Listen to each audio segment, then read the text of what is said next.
What's up guys, Andrews here with another episode of the Starting Over Progression series where we started over on the European servers, and it's been about a month and a half since we started, and so far so good. I started off the week doing the Ring of Power questline to get the 4 AP increase on the ring. That's a quest string that just gives you an 11 AP ring. It's really nice. It was fairly easy, honestly. The only thing was you needed to go to Piliku to kill 500 or so mobs over there. It wasn't too bad, the current AP we had. I was a bit worried that we didn't have enough accuracy, but it was fine. Really didn't need to worry at all. I think I've been underestimating the tamer clear a lot.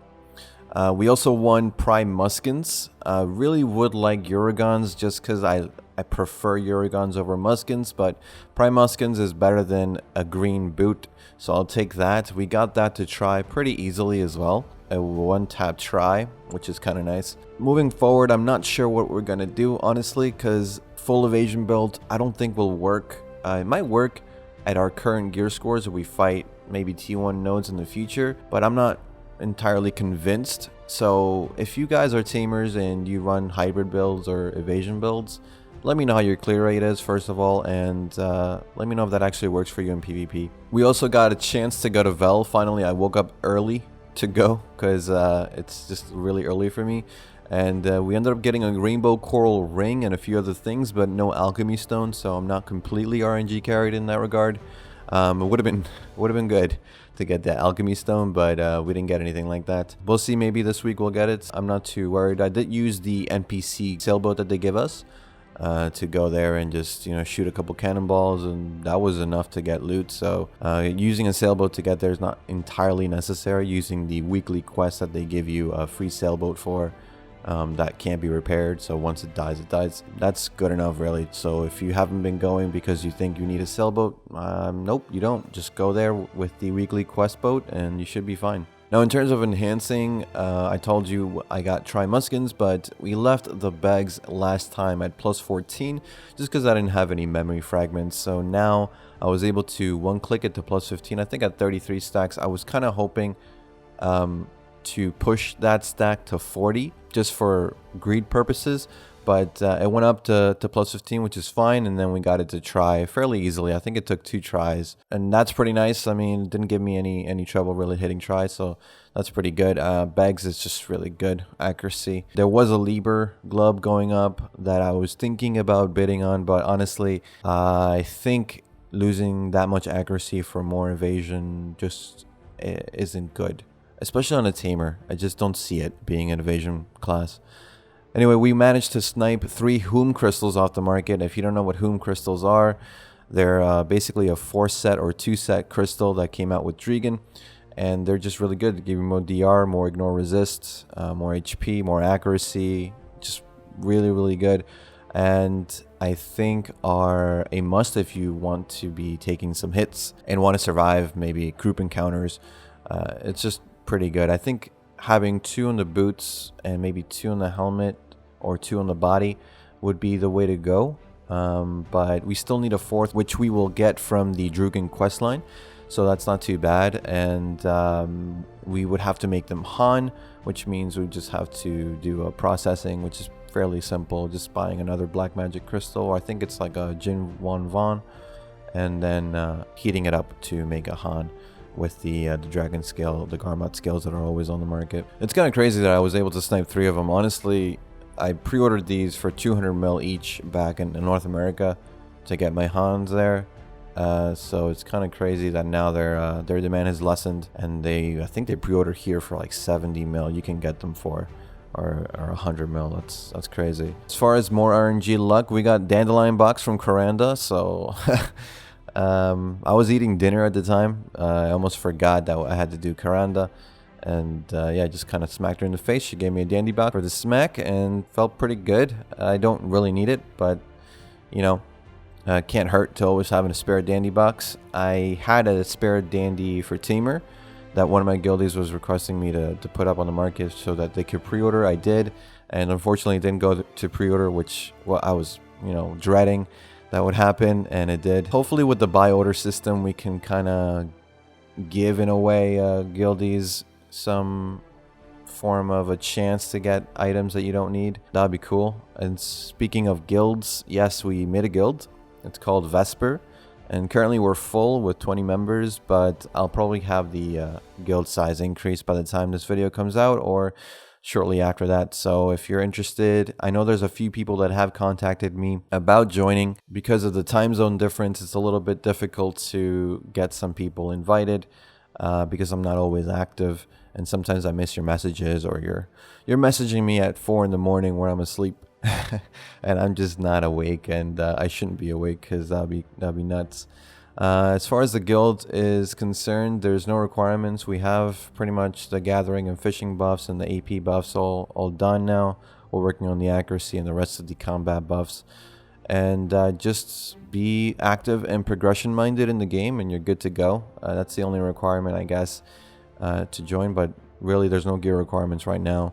And the only issue I've run into is the inability to make officers because of the change to counteract those people that were sea monster hunting and then hopping guilds to get more payouts, to get up to 1.5 billion a week. So they made it so that if you join a guild, you can't be promoted for 2 weeks. You can't get guild bonuses. So I can't even give out guild bonuses for about 2 to 3 weeks now. It's gonna be a long week and a half that's left to make the more active people officers so that they can run guild missions on their own, so they don't have to rely on me all the time. But so far so good. I've met a lot of nice people, and hopefully we can get to know each other a little bit more. And I'm trying to talk to everyone as much as I can, but obviously I've been slacking on video making in the last week, and that's not good for the channel.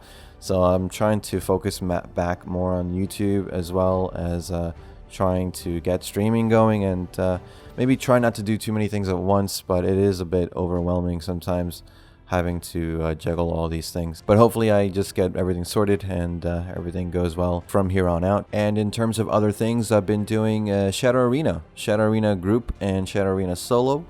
I've been doing top 20 placements solo, just trying to see how much money you can actually get per hour. Still early days on that data collecting, so I can't really say, but so far it seems to be at least like 21 mil an hour, with about 24 memory fragments added to that.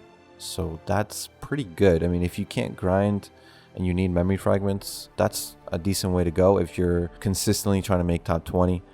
Top 10 would be even better, actually. I got an ogre ring out of one of the boxes, so if you run Camisole Blessing, it's even better. So I do suggest running Camisole Blessing with it. That will make Shadow Arena 24/7 running worth it.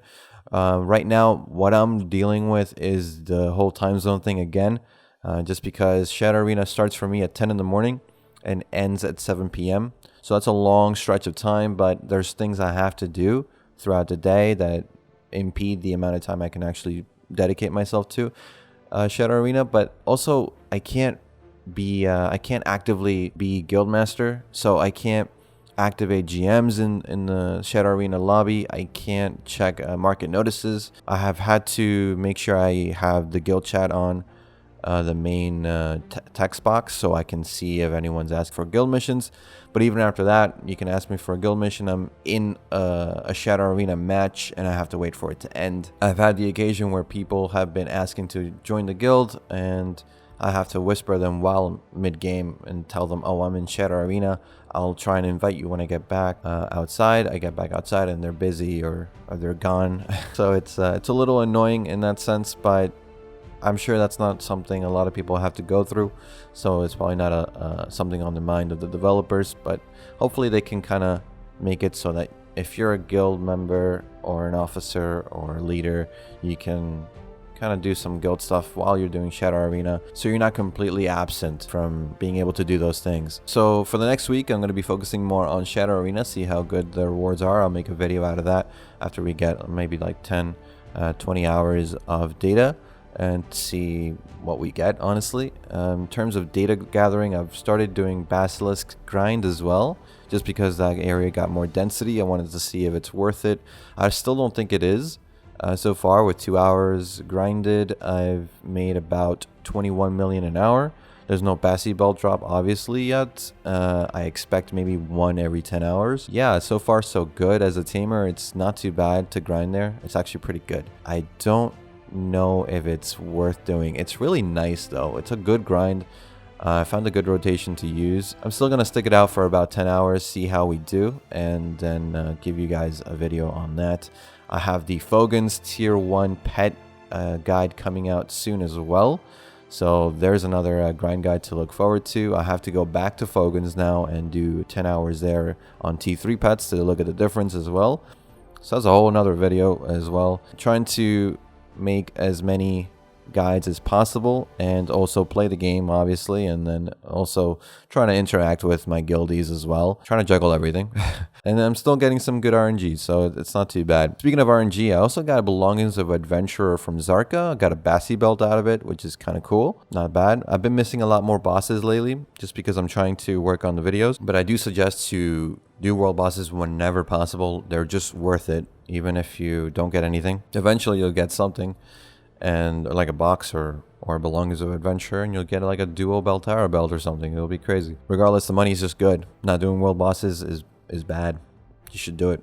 Good money per hour. The Valentine's event has been really good to me as well. It's given me a lot of sharps and hards to help go for Tet this week. That's right, last night I believe. Yeah, last night I went for Tet on the Kzarka at 77 Failstacks. It failed and got it back up to try.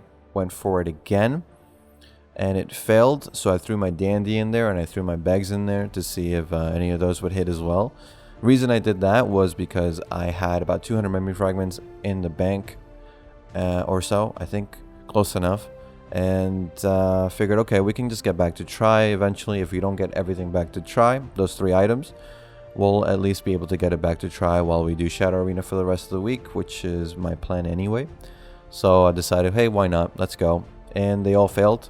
So we got a 97 fail stack, which is a pen stack, our first pen stack. But it's okay. We have a pen stack for the future.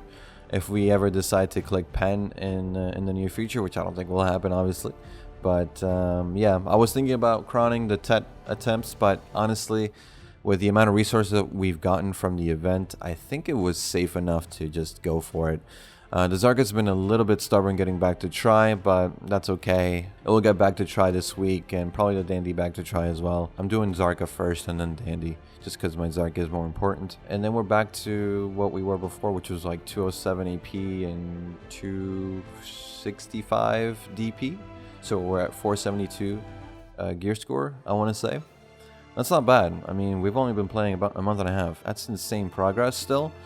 And even though we failed Tet a few times, it's, you know, it's gonna happen. It's only like a 10% chance for those to go up at that stack, and it's gonna happen. It's just a matter of just making another stack. Hopefully we can, you know, if this Kzarka continues being stubborn, you know, we could get a 60 stack, and then there we go. There's our Tet stack renewed. Once we get all that done, hopefully we buy a Dimtree or a Uragons or maybe get a Prinuver off the market. I could pre-order one before the market changes next week, which will change a lot of things in terms of money making and in terms of us being able to snipe armor. It's hard. I mean, when I'm active, not many things are going up. I'm not sure if it's just an EU thing, because NA things go up all the time.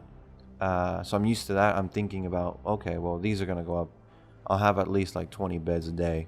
You know, I'll get it one day. But that's not the case here. So I've been rolling Night Vendor to see if I can get lucky with him. But he's been throwing some sharps at me, which is nice. I like sharps.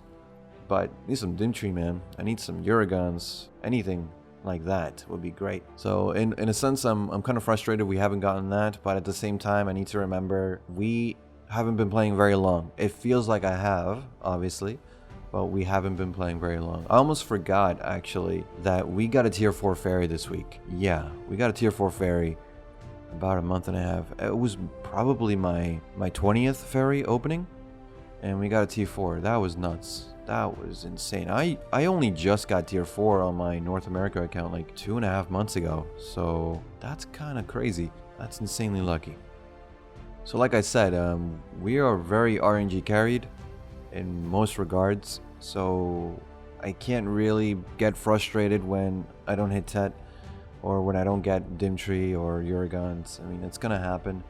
It balances out eventually. Keep playing the game. I'm still enjoying it, and being in a guild with active people is just refreshing, honestly. It's really nice, and everyone seems really nice and helpful, so I'm happy about that.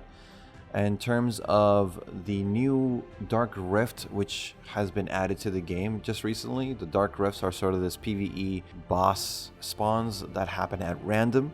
I've had 2 happen to me. I was AFK fishing in Camisylvia when the second one happened, so it doesn't seem to be linked to where you are.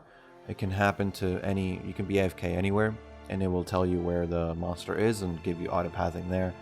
And so far I've gotten 2 ancient weapon cores out of that, and 2 of those drops that you can exchange for auras from world bosses. So that's pretty cool. They've been normal difficulty. I think there's 2 higher difficulties above that.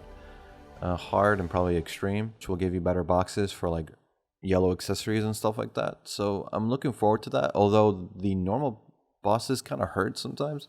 So if you go there thinking you don't need pots, you're going there wrong. You want to bring some pots. It's not too hard. It'll take a few minutes to kill, but still they hit pretty hard, even on normal. And that's pretty much it, guys. We made some incredible progress this week. We've had some insane luck as well, and hopefully we continue the stretch through next week. I'm hoping to go for Ted again if we can't get Uragons or Dimtree, so we won't really have anything to enhance since we'll have everything to try that we have. Maybe just start Nuver enhancing from our Nuver box, who knows. If you're interested in joining the guild, just whisper me in game at Mioka, or just add me on Discord and give me a message, and I'll let you know if we have room. I'm trying not to grow the guild too large because I want to keep a more active core base. So yeah, let me know if you are in a guild and you want to leave the guild to join ours. Just make sure that you know there's a 24-hour cooldown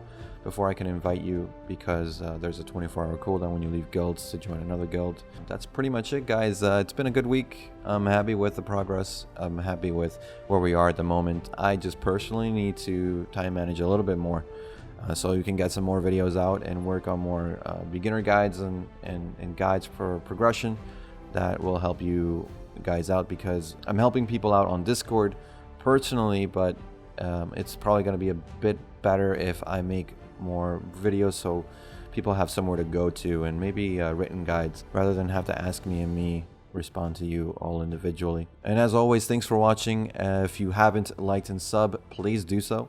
You can make sure to click that bell icon to get notified when I upload videos. The next video will be the weekly update, where we're going to go over the patch notes, the new events and changes from the Global Labs and KR, so we can see what's coming for us next week. And the Fogan's Tier 1 grind guide will be out this weekend as well, so I'm hoping to put out 3 videos back to back, so that way you have some content to consume. And as always, thanks again for watching. Thanks for listening, guys.